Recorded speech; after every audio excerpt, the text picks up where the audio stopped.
Welcome to Guitar Books, the podcast. My name is Joe McMurray. I'm excited to be here with you today to talk about Fingerstyle Blues Songbook by Steve James. This is a repertoire book drawing from various substyles of fingerstyle blues, including general old-time country blues, Delta blues, ragtime blues, Texas blues, and even bottleneck slide blues. Most of the tunes are suitable for late beginner and intermediate players, although advanced players will certainly enjoy the tunes as well. The music in this book may sound old-timey to some of you. Much of it comes from the 1920s and 30s, at least the style does, but it's a really fun style to play. Obviously, if you're watching this video, you probably are interested in this style. However, if you're looking for arrangements of modern tunes, pop tunes, rock tunes, Taylor Swift, this is probably not the book for you. So I do want to mention that this book is very comparable to Stefan Grossman's Complete Country Blues Guitar Book. These are both great books. They include similar repertoire, but they're both great to have. I'll talk about it some other day, but the differences. But if you want to check out more about this one, check out review number 9. So before I move on talking in more detail about this book, I want to tell you about my books. I just published my own Fingerstyle Blues books. So, Fingerstyle Blues Guitar, Book 1 and Book 2. These are an in-depth study of the 12-bar blues in E major. They focus on using a monotonic bass line, and the priority of these books is to get you quickly playing a solo 12-bar blues, solo instrumental 12-bar blues, and then building up your skills so that you can freely improvise or jam over the blues. A little different from playing like a actual song. I like to just freely improvise and make up what I want, and I string together choruses, and I try to do it in a cohesive and entertaining manner. I think it's really fun. I'm really proud of these books. They're available on Amazon as paperback, or you can purchase them as an ebook as well. Also, my first book, Arranging for Fingerstyle Guitar, is available as an ebook. There's a link in the show description below. This shows you how to take a simple melody, lyrical melody, and arrange it for fingerstyle guitar in hundreds of different ways, all within the umbrella of fingerstyle guitar. Check this out if you're interested. Back to Steve James's Fingerstyle Blues Songbook. So, this includes solo fingerstyle guitar arrangements of 15 tunes. Each arrangement features a single chorus of a 12 or 16 bar blues, often with a repeat and a second ending. There are fortunately no page turns that you ever have to do. Every tune is, if you open the book, it'll be like page 1 and page 2 of that tune. So I'm really glad that the publisher decided to do that. Each arrangement is presented as a lead sheet with both the vocal melody in standard notation and the solo guitar arrangement in both standard notation and tablature. Each tune includes a couple paragraphs of background information, including notable recordings and maybe some fingering suggestions. Most of the tunes provide you with a single progression of the tune. Even with the repeat, none of these will last you a full minute as written. So in a real performance, if you want to actually be able to take these tunes out and perform them, you'd probably want to repeat the form multiple times with singing, variations, or improvisation. My only complaint about the book is that it would have been helpful if the author had explained this a little bit at the beginning. But yeah, if you listen to fingerstyle blues recordings, if you work with an experienced teacher, if you have another more comprehensive method book teaching you how to play, especially a blues method book, then hopefully you'll hear these arrangement ideas and you'll be able to implement them with these tunes. As mentioned, the book provides both treble clef and tablature for each arrangement. Tiny little chord charts are written above the music with fretting hand fingering, but these don't provide any fingering for any of the melody lines in the music. Additionally, there are never any picking hand fingering. No picking hand fingering is notated. Although you can tell which notes should be played with the picking hand thumb by looking at the standard notation. The thumb notes always have the stems down. So the book starts with a couple easier arrangements, but after that, it's not really organized from easiest to hardest. You might get to a few harder ones, and if you do, it's okay, you can skip over them.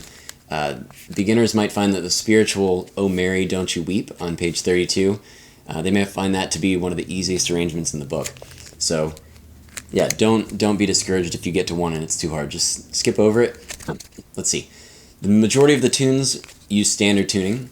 However, alternate tunings are used for 4 tunes that use the slide. This is a repertoire book full of song arrangements. It's not a method book that teaches you the fundamentals of how to play fingerstyle guitar or fingerstyle blues guitar. However, if you have some fingerstyle experience, then this book will provide you with a bunch of fun tunes. It's also a great supplement to a method book. So, the recordings are available on a CD, which should be included. I bought my book used, and there was no CD in here, so I honestly have not heard the recordings. I expect that they're probably of high quality, but I didn't have the chance to listen to them. This was published kind of in association with Acoustic Guitar Magazine.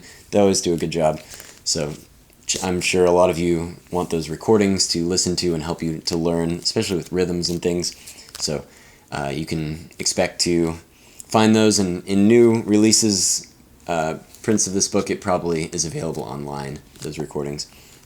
So that's my overall quick spiel on this book. I'm going to go through it and play some of the tunes so that you can see what they sound like and see if they seem like they'd be up your alley, see if they're the right difficulty for you, that sort of thing. So here we go. Let's start with the very first tune. This is called Betty and Dupree, and this is a 12-bar blues in E using a monotonic bass, kind of like what my book is about. And yeah, so let's do this. This is just, I'll play through this one time. It does have a repeat. Again, this is just 2 times through this would probably take 30 seconds or so. So if you wanted to actually perform this, it'd be really helpful if you knew how to improvise and you could make up your own choruses, improvise your own choruses between the arrangement. Like you could play it as it's written once and then improvise a few choruses and then play it as it's written to end it, something like that. You could sing it and then play it, the arrangement, the instrumental arrangement, and then sing another verse. There are 4 verses to this, so yeah, you could stretch this out. But here, I'll play it as it's written. 1, 2, 3.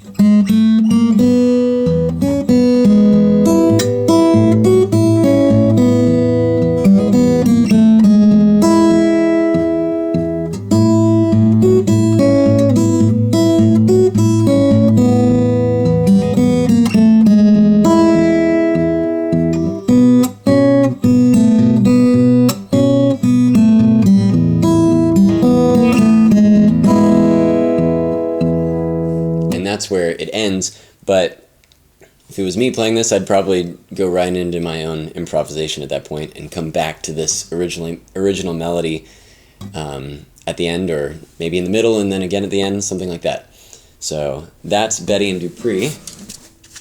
The second tune in this book is also pretty easy, definitely suitable for a beginner or a late beginner maybe.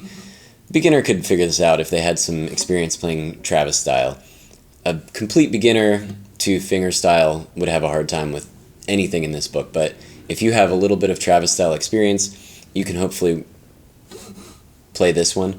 This is called Shortening Bread. This is on page 12 to 13. This is played over a G chord for the entire song. So here we go. 1, 2, 3, 4.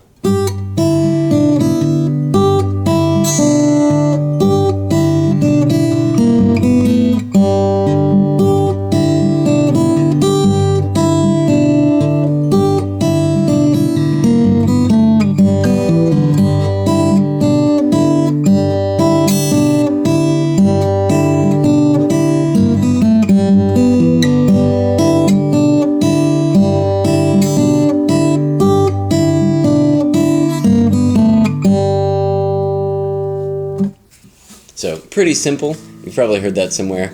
It's a fun song to play. It's super short. You could obviously repeat it a few times. You could vary the syncopation. It's like in the chorus. This whole... Oh, let's see. could syncopate it so, or you could do a lot of different things with that to make it at least slightly different each time. But that's Shortening Bread. That's the second tune in this book. Next, on page 18, we have Walk in the Basses, and this is a bassline driven 12-bar blues in E. This one's really fun. Yeah, the melody, there's not much of a melody. The focus is really on the bass line. So I'll go ahead and play this one for you. 1, 2, 3, 4.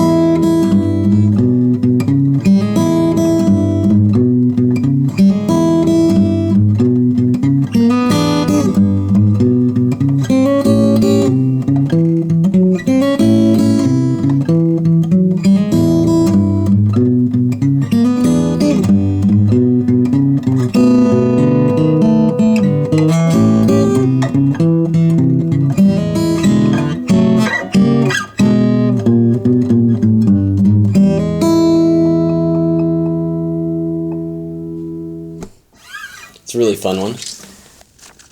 So next, we're going to play Poor Boy on page 22.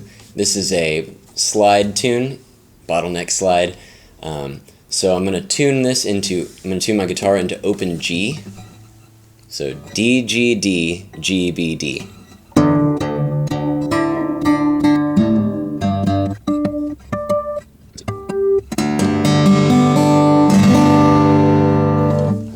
So don't judge me too harshly on this. I'm not a great slide player, but here we go. Yeah, again, this is a 12-bar blues in G, utilizing the slide and an alternating bass. 1, 2, 3.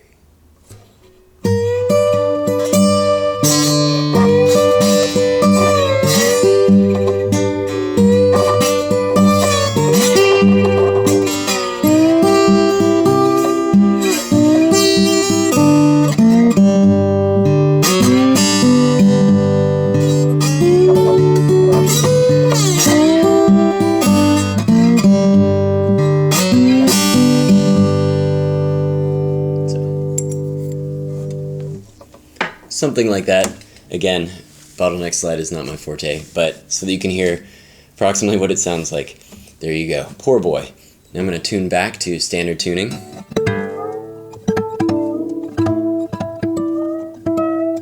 So I'm back in standard tuning.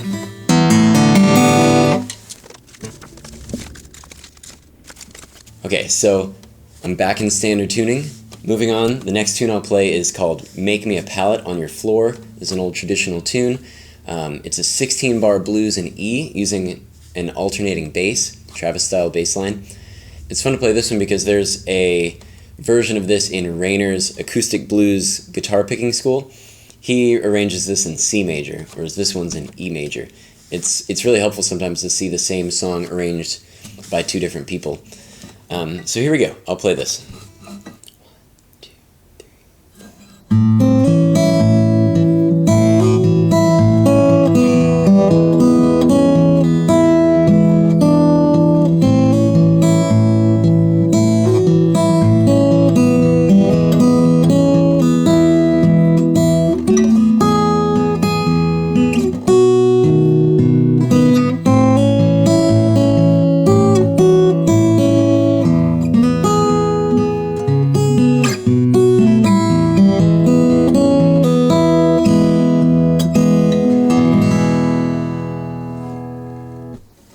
There you have it.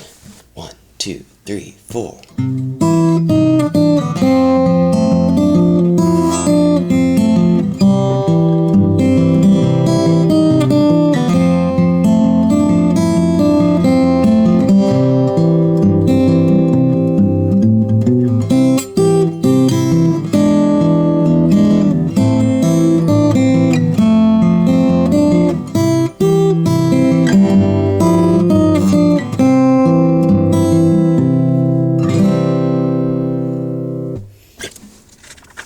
There's a really nice spiritual on page 32 to 33.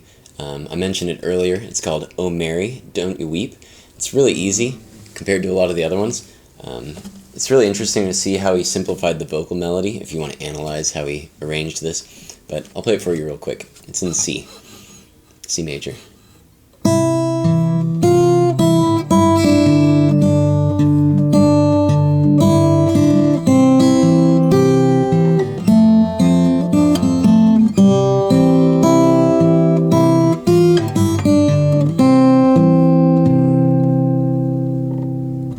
There's a repeat, but you get the idea. Finally, I'm going to show you on page 38 to 39, Bye Bye Baby Blues. This is a nice 16-bar blues in G, utilizing an alternating bass. 1, 2.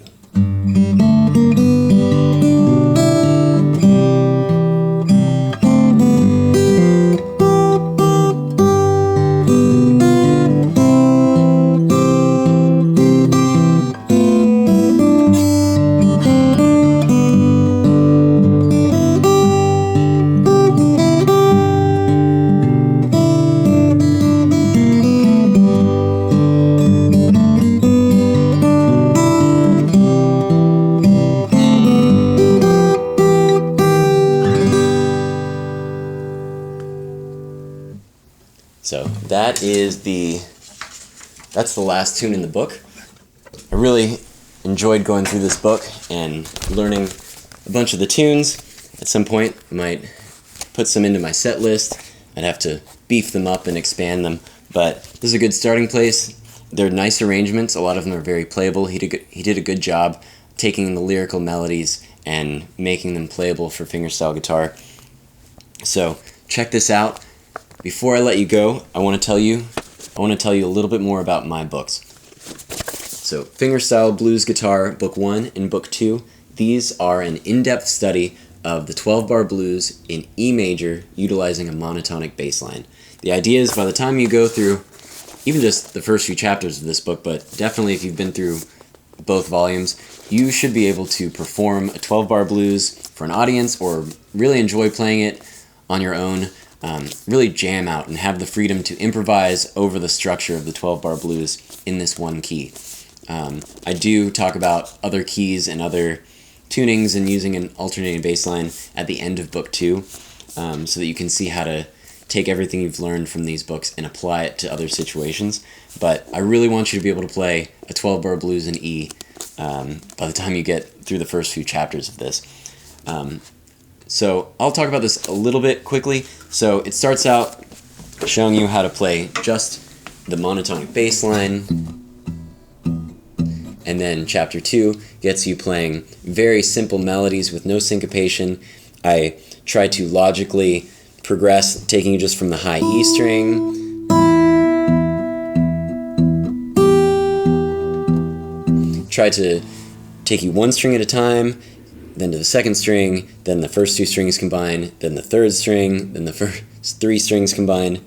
Try to take things really slow, and I give you lots and lots of examples so that you can really develop the finger skills and feel confident playing this style without any syncopation. Chapter 3 gets into syncopation, which is when you have melodies on the offbeats, so 1 and 2 and 3 and 4. And these are much more complicated rhythms that can throw off beginner players. They're not that complicated, but for beginners they can be difficult. So chapter 3 teaches you how to play these syncopations with lots of examples and charts and things like that. I worked on this with a lot of my students and tried to make this as comprehensive as possible. Chapter 4 talks about stylistic techniques, so being able to do quarter step bends. See, doesn't that sound better than here with the quarter step bend? You can do hammer-ons, pull-offs. You can just slide into it. You can vibrato. So those stylistic elements make your playing much more soulful and stylish. Chapter 5 talks about bassline enhancements. So maybe you're playing this, that kind of thing. So walking from one chord to the next in the bass line, it's really fun to do and makes your playing sound a lot better. When the melody's not doing something, you can do something cool with the bass line. Chapter 6 starts talking about little chordal ideas, so things like that. It's very slow, it works you through it, starts very easy, gets more complicated. Chapter 7 shows you how to play like a bar of melody and a bar of rhythm section groove, so maybe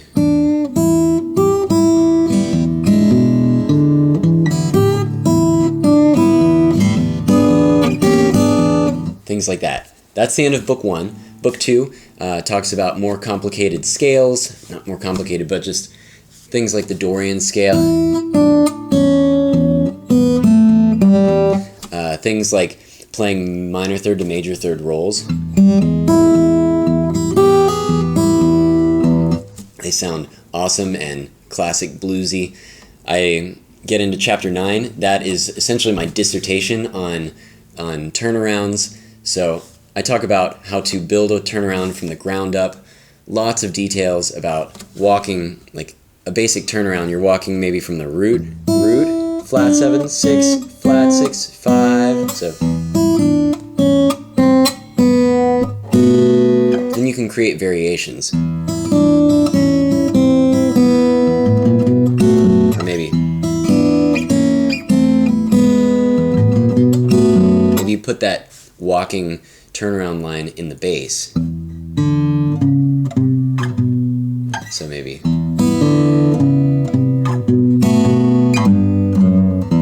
there's lots of things you can do. There's a different walking turnaround from the major third, 4, flat 5, 5, and you can do lots of variations with that and get really creative. So hopefully by the end of chapter 9, after 102 examples and lots of explanatory text, hopefully you can really make up your own turnarounds on the fly, or take the turnarounds you know and be able to create nice variations of them. So chapter 10 and 11 and 12, I start introducing things like the quick 4 chord, going to the A chord in bar 2. Things like I introduce unaccompanied melodies, where you can playing a melody without the bass line underneath it for the first time in a book and a half. Then I talk about how to, triplet rhythms, which are really important. Triplet rhythms are really awesome. They allow you to play faster melodies. They give you a lot of new creative opportunities. So, triplet, triplet. So when you do it in the context,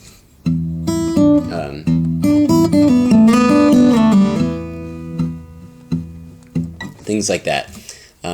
I show you how to string together multiple choruses to create a cohesive performance. This is a super important chapter. It's not super long, but one time through the 12-bar blues is only going to take you maybe 20 seconds. So if you want to play for a few minutes, you need to string together a bunch of choruses and make it cohesive and entertaining.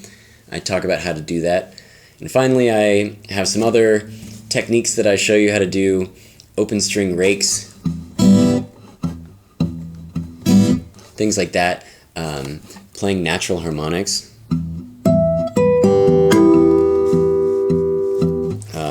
Things like that. Double stops. So that chapter's just picks up some loose ends that I didn't want to introduce too early to confuse you.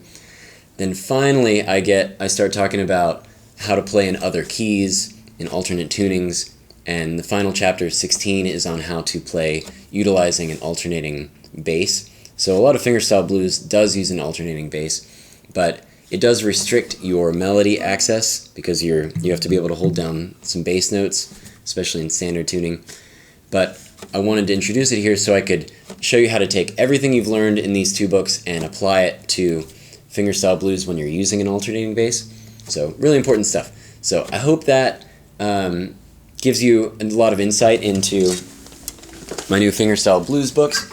These are available as paperback copies or as ebooks through Amazon. Please check them out.